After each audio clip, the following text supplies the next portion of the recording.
अस्सलामुअलैकुम, मैं यकूब बलोच। आप देख रहे हो मेरा YouTube channel Yakub Khan technical solar system. तो वीएफडी इन्वर्टर को रीसेट कैसे किया जा सकता है और कौन से पैरामीटर से किया जा सकता है। वीएफडी को रीसेट करने का आसान तरीक़ाकार है। वीडियो स्टार्ट करने से पहले मेरे यूट्यूब चैनल को सब्सक्राइब कर दो, बेल आइकन भी दबा दो ताकि आने वाली हर वीडियो आपके साथ बआसानी पहुँचती रहे।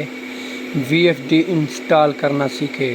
चाहे आपके साथ कोई पुराना या नया वीएफडी इन्वर्टर लगा है तो उसकी सेटिंग करने से पहले उसके रीसेट करना ज़रूरी होता है। तो रीसेट करने का क्या तरीक़ाकार है, चलते हैं वीएफडी इन्वर्टर की जानिब। ये प्रोग्राम का बटन है, प्रोग्राम का बटन दबाना है।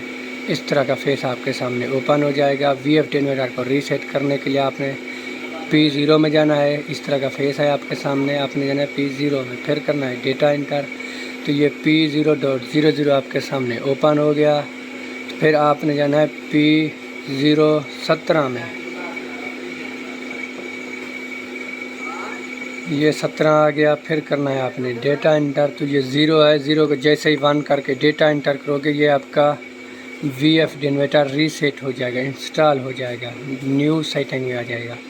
तो हम जैसे ही इसे 1 करके डेटा इंटर करते हैं तो ये वीएफडी इन्वर्टर आपके सामने रीसेट हो गया। अब ये नहीं चलेगा, इसको चलाने के लिए इसकी दोबारा सेटिंग करनी पड़ेगी। आपका वीएफडी पहले लगा और पुराना हो, उसका कोई सेटिंग चेंज हो गया और उसका कोई पैरामीटर आपके सामने ना ओपन होता हो तो आपने उसे ठीक करने के लिए आपने अपने वीएफडी इन्वर्टर को एक बार रीसेट कर लेना है।